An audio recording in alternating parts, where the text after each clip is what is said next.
Previously on Cryptid Cape. Everything is different in Water's Edge. Water's Edge is a cryptid cape. Every year-round resident here is some sort of non-human being, and we believed you were too. The job is yours. Welcome to town. My name's Lizzie. I'm an oracle.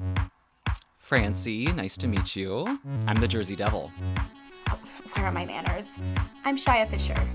They're a water nymph. Do they have some magnetic attraction ability? That sounds like a good old-fashioned crush to me.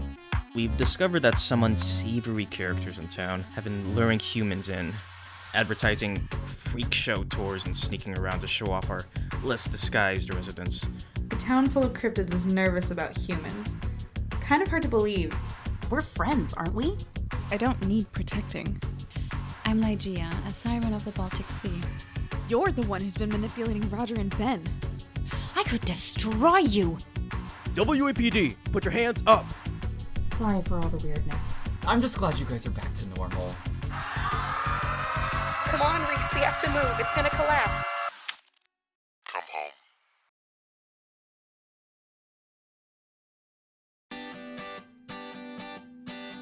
Welcome to town. Everything is so strange here, but I think I'm getting used to it. A rogue journalist. That's something I can get behind. You seem cool. I don't want you getting eaten or something. Can't wait to read about it in the weekly. Season 2, Episode 1.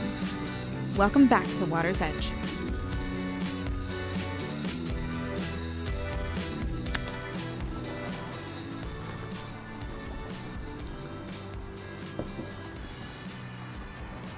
Everything is peaceful in Water's Edge. Fall is slowly giving way to winter, and the temperature is steadily dropping. The ocean helps to steady the fluctuations, so the cold is less biting than I remember Philly's to be in late autumn. Although there's definitely time for it to get chillier. Halloween's gonna be a brisk one this Thursday. The island's been decked out for the festivities since the first weekend of the month. Every lawn decorated with fake tombstones or giant spider webs, and expertly carved jack-o'-lanterns sit outside a dozen shops on Main Street. All traces of the anxiety that blanketed the town during the whole Ligeia outsider situation has disappeared over the last month. All the residents are walking around in varying degrees of winter clothes. The handful of little ones I've seen out lately all look like puffy marshmallows, their parents having bundled them up tight against any chill. Like human, like cryptid, I guess. Today is Tuesday, October 29th, and I'm taking a break from writing the Halloween edition of the weekly. It's going to be a double. I'm pretty excited. I've got a bunch of Halloween-themed articles in there. A preview of the Halloween Howls and Hoots Fest on the boardwalk, a recap of the kitty costume contest tomorrow evening, unfinished as of now, of course, and an interview with a shapeshifter and professional cosplayer. That one might be my favorite. Her costume is just incredible. She's obviously able to change her physical appearance to match whoever she's cosplaying, but all the clothing and accessories she makes herself are where the real artistry shines through. This year, she's going as a character from some cartoon about gem people? I think her name is Gale? Or, no, it's like a mineral or something. Granite? Either way, it's spot on with the pictures she showed me. I just need to finish up a couple more articles and I should be all done. It's not being run through the printer until Thursday morning after the costume contest, but I want to finish everything else up today so I can work on my costume with Lizzie and Francy tomorrow. We're going as the 3 witches from Hocus Pocus, which was something that I thought would be kind of off-putting to a town full of cryptids. Cryptids don't dress up as other cryptids, obviously, that'd be weirdly insensitive, but they love dressing up as fictional characters, so I guess the Hocus Pocus sisters are okay. Not sure if my mediocre sewing skills are going to cut it for making those wild dresses, but I'll lean on Francy and Lizzie to get me through my inevitable battle with the sewing machine. Did I hear my name? Just relaying our Halloween prep plans to my trusty recorder. Whew. Oh, good. I thought you were gossiping about me. Oh, I would never. Are you on break? Yep. I've got 10 minutes, so start talking. About... Don't play dumb. How did the date go? Okay, you don't have to announce it to the whole coffee shop, Jesus. Well, you're the only customer numb enough to be out in this cold, so it's fine. But it wasn't a date. We've been over this. A non-date can always turn into a date, though. It didn't. Aw, well, either way, did you guys have fun? What'd you guys talk about? Where'd you guys even go? You just told me you were hanging out. We did. Shia asked me to go with them to the mall on the mainland. They're working on this giant painting and needed some really specific kind of paint or primer or something. Whatever it was, Island Art Stock didn't have it, and they didn't want to go to Dalton alone. You know how Shia is around humans. Ironic that they brought you. Yeah, but it was fun. I picked up some stuff for our costumes, too, and we ended up getting lunch at a little sandwich shop before heading back. It was a date! It was not! Who paid? That's not important. Always saved by the ring. I'll see you tomorrow, alright? Okay. Hope your shift goes quick. Thanks. Hello? Oh, hey, Evie. How are you? Oh, good, good. So nice to see the school open. Oh, really? Yeah, I've got time. Should I meet you there? Okay. See you in a few minutes. Bye. Well, looks like I'm extending my writing break with a little trip.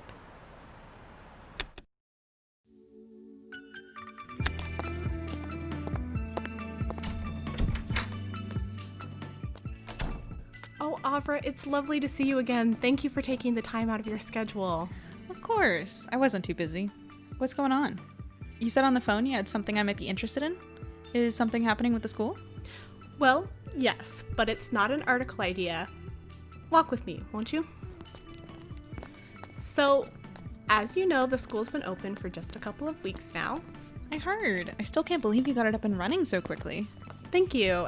It's still in its first stage, of course. Much more to come once I'm able to apply for some grants and other financial support. You know how it goes. After you. Well, even if everything isn't perfect yet, it's still... Oh. Hello. Hi. Avra, this is Juliet. She's one of our students. Oh, nice to meet you. Likewise. What's up with the old tape recorder?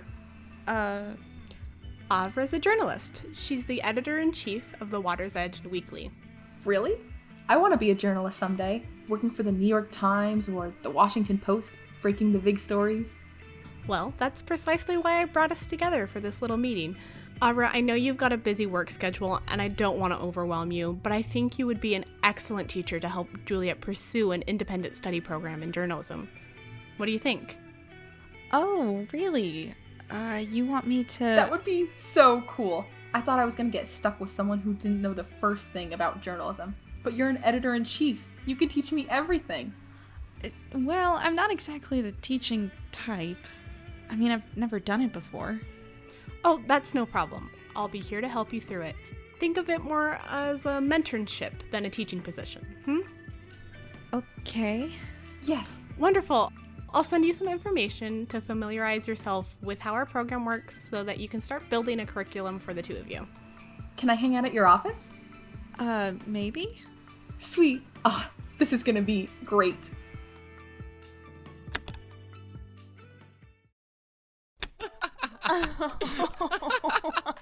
This is gonna be hilarious. It's a disaster waiting to happen. Oh, come on. You can't be that bad of a teacher, right? I don't know. I've never tried to teach. Not even like tutoring or something? You had to have helped a friend with homework at least once. I mean, sure, I'd probably let someone look at my math homework a couple times, but that's way different than teaching. Evie wants me to make a lesson plan and everything, and Juliet's expecting to learn all there is about journalism and news writing. Just because I do it doesn't mean I know everything about it. Well, here's your chance to learn. I mean, if you really think it's going to be that bad, why don't you just not do it? I mean, Evie's a reasonable person. I'm sure she would understand. I just feel so bad about disappointing Juliet. I'm sure Evie could find someone else to teach her, but she seemed kind of excited that it was me. True. So you get pushed out of your comfort zone a little bit. That's good, right? What's the worst that could happen? I end up moving to another town full of cryptids. I doubt that'll happen twice in a row. I'm sure you'll be fine, Av. I mean, you might even enjoy it.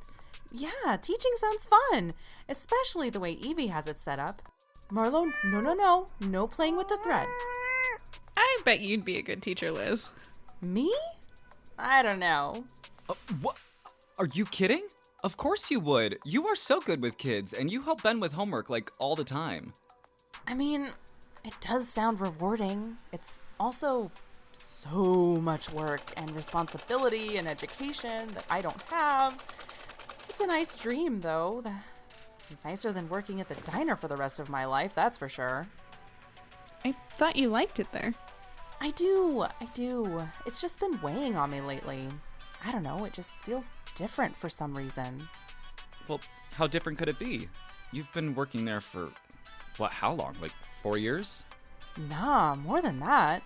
I started there when I was like 16, before you came to town, Francy, and it was a great job, and I always liked it. But now you're talking in past tense. Maybe that means it's time you move on to something new. Ruby's always been so good to me, though. Helping me out by giving me the best hours, and most of the staff is great. I'd feel so bad leaving, and that's assuming I could even find something in the first place. There's not much for me on this little island outside of serving gigs, and even those are slim. You could find something on the mainland. Oh, yeah.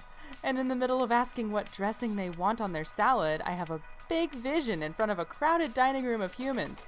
That's a great idea. We have humans in town all the time, and it's never been a problem. And who says you'd be a server? You can do whatever you want if you're willing to commute a little bit. Yeah, well, we'll see.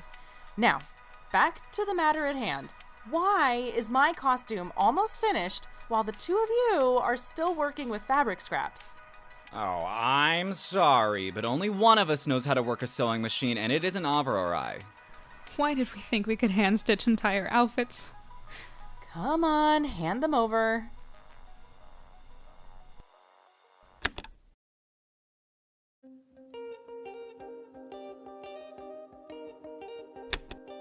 Thank God Lizzie finished up our costumes, or Francy and I would have been wearing terribly patched together scraps of fabric tonight.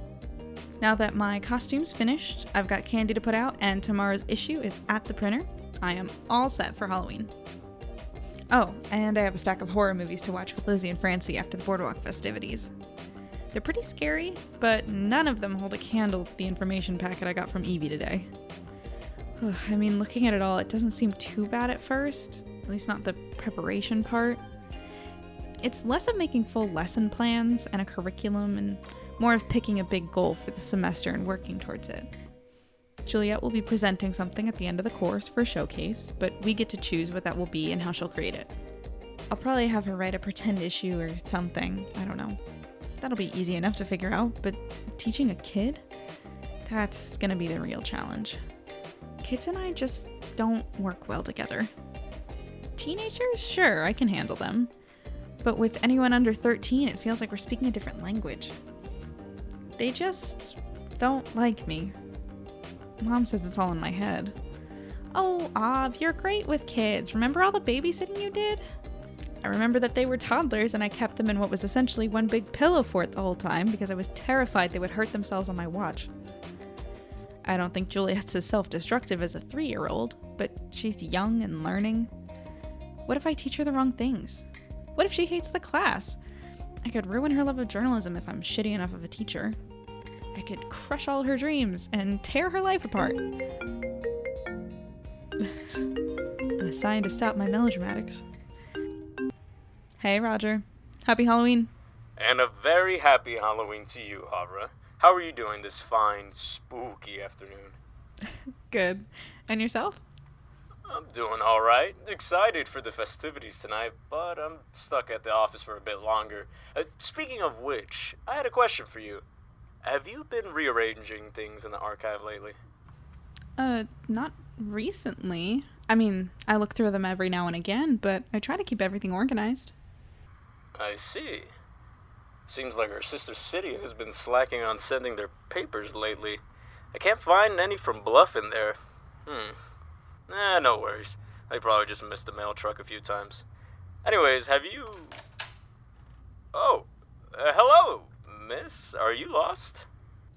This is the Water's Edge Weekly office, right? Yes. Did Clover let you... Where's Miss Nunez? Oh my god, is that... I'm Juliet. I'm Miss Nunez's new assistant. Avra!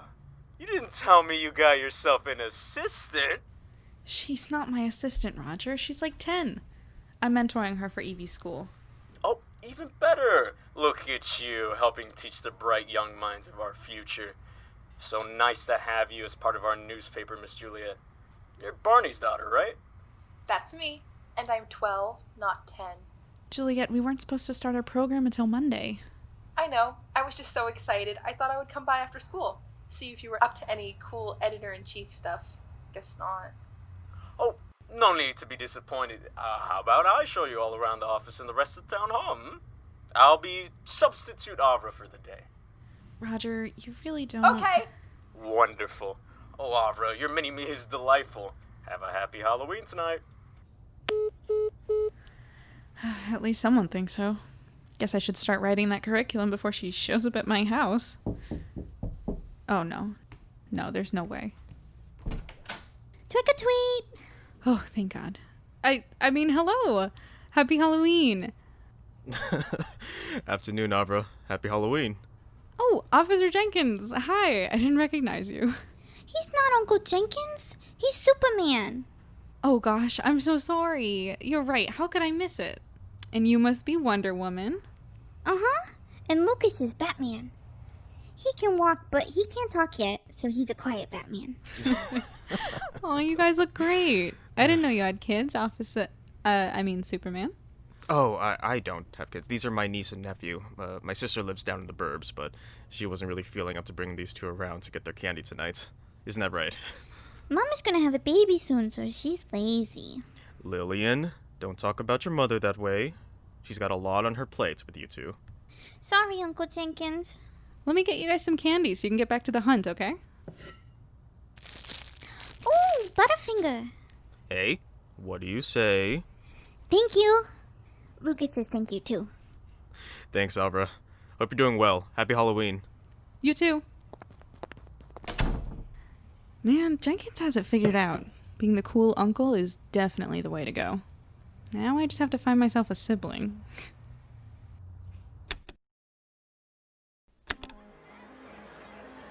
Wow. You know, I don't know what I was expecting, but all of those expectations have been far surpassed. This is insane. Every store, every ride, every game booth, everything is decorated and themed for Halloween. I guess they've been doing this all month for the build-up, but I haven't gotten a chance to come up here until tonight. The taffy store is selling candied apples and popcorn balls on sticks.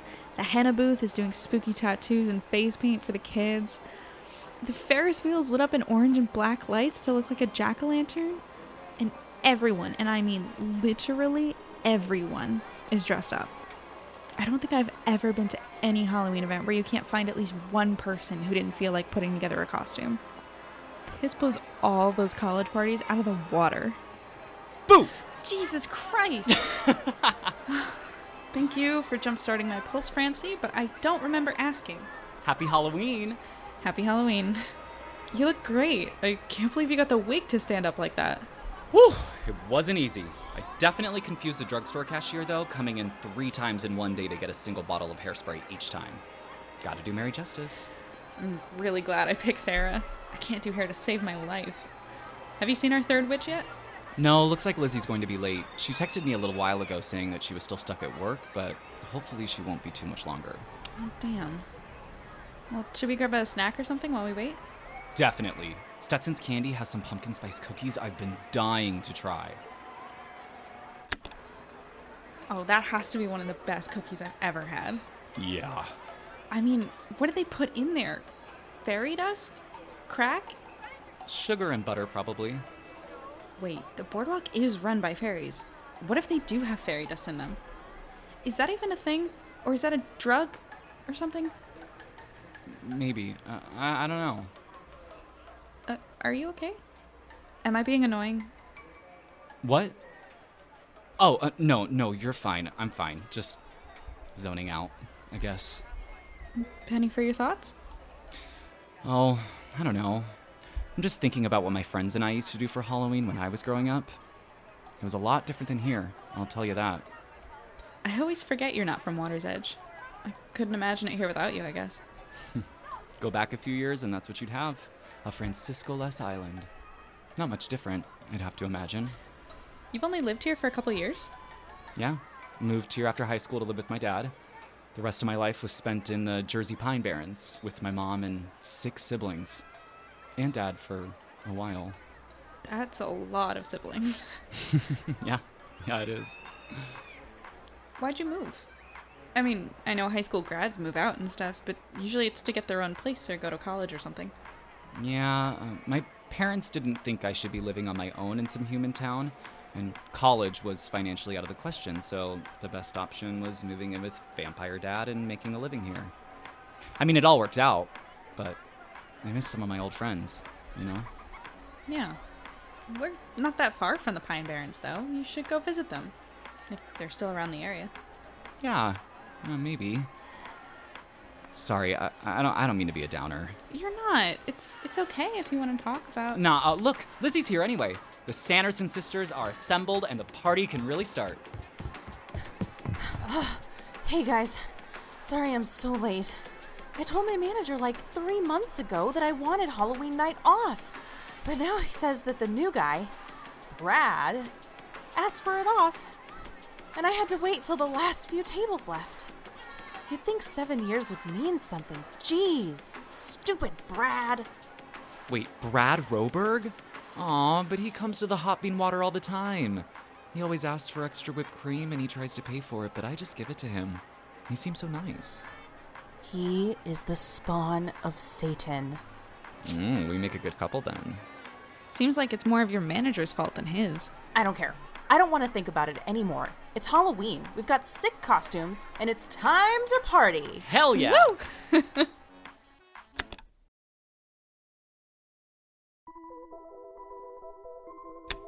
Oh my god, I am exhausted. That Boardwalk Halloween party was so much fun. Somehow we rode every ride and played every game they had. There was the normal stuff, of course, like the Ferris wheel and the carousel that were adapted to fit the spooky theme. But the Boardwalk team also put together some experiences that were unique just for Halloween. There was a haunted hay bale maze, a pumpkin chucking contest, a magic show. It would take hours to recount everything in as much detail as it deserves. We ended up staying until closing, actually. It's like 12:30 in the morning now, and we just got back to my place. Francy's changing out of his costume, and Lizzie's popping some popcorn to snack on with our scary movie. I'm not sure if we picked what to watch yet, actually, but, I thought we agreed on Night of the Creeps. What about Halloween? I mean, duh. Nightmare on Elm Street was also in the running, if I remember correctly. Oh my god, you have Young Frankenstein? I thought we were supposed to watch a scary movie. Oh, you suggested Nightmare Before Christmas like 10 minutes ago. It's a family classic. Did you guys want something to drink? I was thinking of making some hot chocolate. Ooh, that sounds perfect. I'll have one, please. Make that 2. Got it.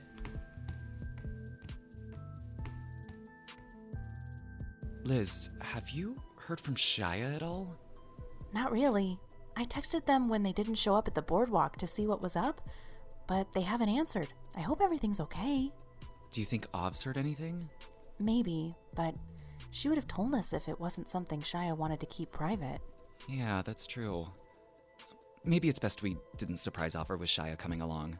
You know, besides, it's fun hanging out just the 3 of us. Yeah, I just wish they would answer. I wish who would answer? Her brother! Yeah, he took Raquel out to some high school party, and I want to make sure he's back home. Oh, on the mainland? How'd they get there? I thought he still has like 6 months before he gets a license, right? He does, but... I think he said Raquel was driving, right? Yep, that was it. Oh, well, they better be home. They have a curfew and... Oh, could you guys give me a sec? Sure. Is it a story thing? Yeah, maybe.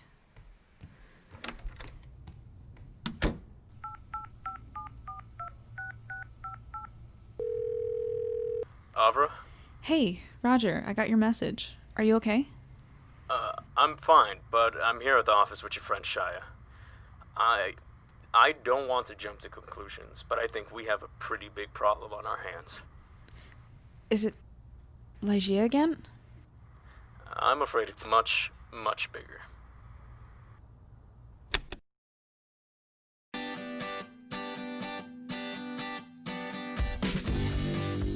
Thanks for listening to Season 2 of Cryptid Cape. Welcome back to Water's Edge. The show is created and produced by me, Victoria Pereira. I also voice Avra.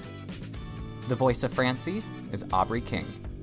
The voice of Lizzie is Christina Rose Hargis. The voice actor of Roger is Christopher Medina. The voice of Juliet is Amy Acevedo. The voice of Evie is Rebecca Reiter. The voice of Officer Jenkins is Michael Manaloto. The voice of Lillian is Victoria Pereira. Our theme song is Pink Night in Ohio by Ryan Anderson. The other songs used in this episode were Rockville by Patrick Patricios, That Night in Your Car by Spaz Cardigan, Touch by Patrick Patricios, Alaska Sky by Patrick Patricios, Royal by Slender Beats, Strange Stuff by Matt Harris, Skeleton Dance by Mew, and Spookster by Wayne Jones. Our cover art was created by Christy Dupre. Be sure to subscribe to Cryptid Cape so you don't miss our next episode. We publish every 2 weeks. Also, be sure to follow us on Twitter, Instagram, and Facebook at Cryptid Cape for some fun bonus content. Share this episode with friends or leave a review if you enjoyed it. It means the world. See you next time.